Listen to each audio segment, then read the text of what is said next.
Voilà, bah, je m'appelle Louisa Newbenkoum. Je pourrais rajouter Radulov. Pourquoi? Parce que je suis voilà, un enfant du partage. Je suis métisse bulgaro-camerounaise. Ma maman est bulgare et mon père est camerounais. D'ailleurs, c'est une histoire que je pourrais vous raconter. J'ai mon papa que j'ai retrouvé mon papa il n'y a pas longtemps. Et je me suis découverte une sœur en Allemagne. Qu'est-ce que je pourrais vous dire sur moi? Je suis née en Bulgarie. J'ai vécu là-bas jusqu'à mes 8 ans, où j'ai eu la chance, un petit peu la chance, je dirais la chance plutôt d'avoir vécu un petit peu dans la transition entre le communisme et ce nouveau régime que voilà. Et voilà, j'ai eu de très bonnes années, très belles années dans ce régime qu'on dit vraiment, qu'on diabolise très fort, mais je crois qu'on a jeté un peu le bébé avec l'eau du bain. J'ai fait de la danse classique, voilà, j'ai eu beaucoup d'expériences comme enfant très enrichissantes et douces à mon cœur. Ensuite, je suis arrivée ici, en Belgique, où ma maman s'est remariée. Et voilà, j'ai commencé mon petit chemin ici en Belgique, les études. J'ai continué un petit peu, j'ai fait un peu avec Béjart. Chez Béjart, j'ai fait un peu de la danse classique. J'ai continué, mais j'ai arrêté. Et puis, j'ai fait du théâtre. Voilà. Et ensuite, on en arrive au chant. Qu'est-ce que je pourrais vous dire encore? Oui, j'ai 2 jumeaux. Ce qui fait que j'ai eu une petite interruption dans mon parcours artistique. Donc avec les enfants, voilà, j'ai dû un petit peu m'impliquer, voilà, comme si je suis un petit peu maman, voilà, qui s'occupe de ses enfants un peu trop peut-être parfois. Donc j'ai un peu lâché mon côté professionnel. Et donc voilà, maintenant je suis en reprise et je vais vous expliquer plein d'autres choses.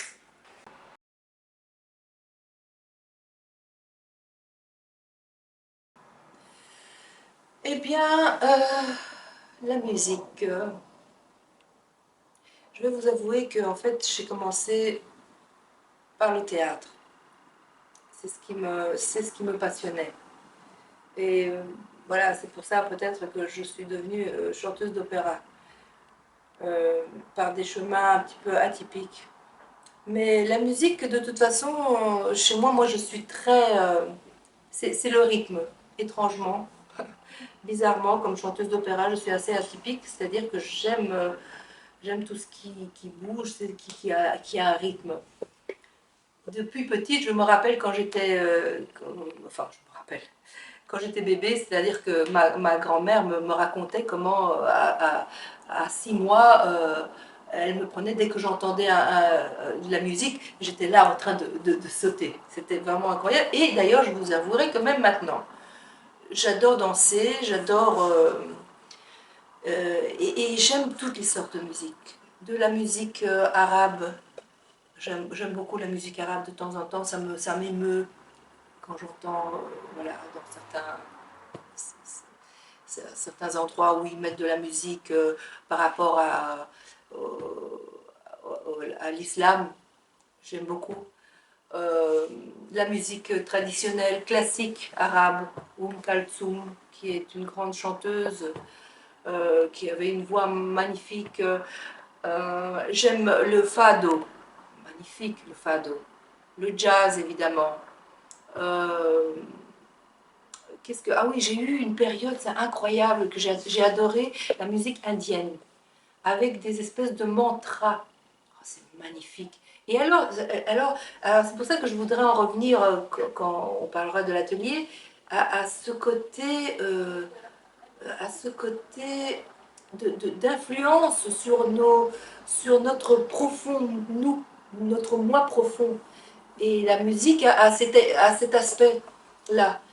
Et je crois que nos élites le savent bien. Donc c'est pour ça que maintenant il y a plein de choses qui sortent, dans le sens où la vibration musicale a été changée à partir du 19e siècle à 400, enfin je ne sais plus combien d'hertz, ça je vais me renseigner pour le communiquer, qui fait un changement vibratoire. Et comme disait Tesla, tout est vibration. Il faut penser en énergie, en vibration. Donc la musique a une influence beaucoup plus profonde qu'on ne peut l'imaginer. C'est quelque chose de dingue. Donc les sons, euh, surtout quand on est réceptif, et parfois on peut être réceptif à des choses qui sont euh, délétères pour nous, pour notre santé. Et parfois, la musique peut guérir. Donc c'est pour ça que je vous disais, c'est ma période musique indienne, j'étais comme en transe, presque j'écoutais ça me faisait du bien, je sentais, je sais pas comment, et puis après, paf, c'est coupé, je n'avais plus besoin de ça. Donc, qu'est-ce que j'ai... Ah oui, j'ai ma période heavy metal aussi. Peut-être pas heavy, hein. Peut-être pas heavy, peut-être pas metal non plus, mais enfin, j'ai Led Zeppelin. Bon, moi je suis d'ancienne génération, vous ne connaissez peut-être pas. Euh, euh, non, j'ai jamais aimé AC/DC. Non, jamais aimé. Mais bon voilà, j'ai eu des fois, le truc là, j'aime bien, hein. Alors c'est pour ça que je vous dis, je suis une chanteuse d'opéra vraiment atypique. D'ailleurs, j'ai des idées que je ne sais pas si j'arriverai à concrétiser. Mais voilà mon rapport à ma musique.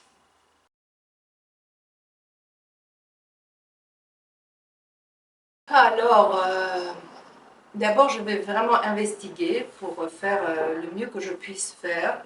Et j'ai plein d'aspirations, de partage par rapport à la musique, au chant. euh, C'est-à-dire que voilà, j'ai commencé par beaucoup de phases, et mon apprentissage a été très complet, je crois. Euh, Déjà, j'ai fait le conservatoire en Bulgarie, à Sofia, et j'ai une formation assez classique. Mon professeur avait eu sa formation en Italie. Euh, ce qui pour moi est important dans le chant, c'est vraiment la relation au corps et la relation à la prise de conscience de son souffle. Bon, on dit chez nous, surtout dans la musique classique, le chant c'est le souffle.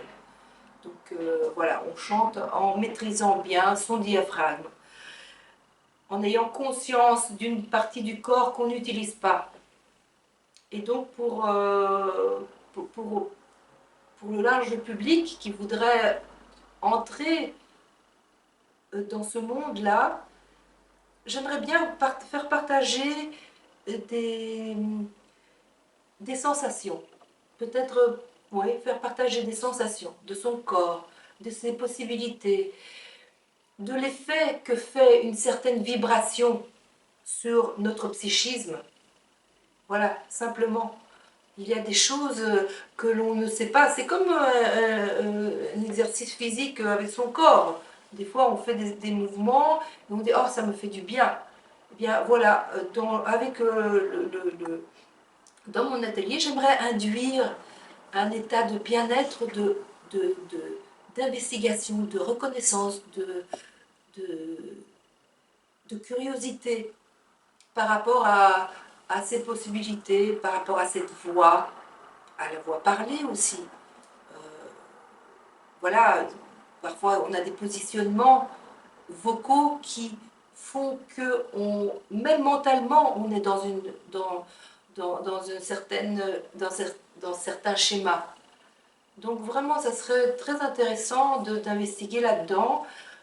Et puis évidemment, je pourrais vous faire une petite incursion dans l'opéra, voir un petit peu quelles sont les techniques, qu'est-ce qui fait qu'on arrive à faire un son, je sais pas, là je vous fais n'importe quoi, mais voilà, s'amuser avec sa voix et peut-être faire vraiment du n'importe quoi, parce qu'on est toujours dans la performance aussi.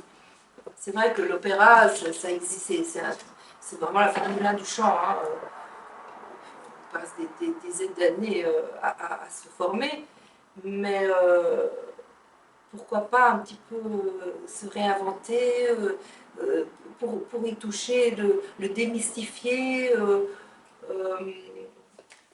par des jeux, enfin, je vous avoue, je ne sais pas encore exactement, j'ai un petit peu dans ma tête une vision un peu des choses, mais bon voilà, ça sera dans quelques temps, pour moi, à partir de maintenant, on enregistre ça, j'aurai le temps un petit peu d'enrichir mon sujet et puis de faire un chouette partage.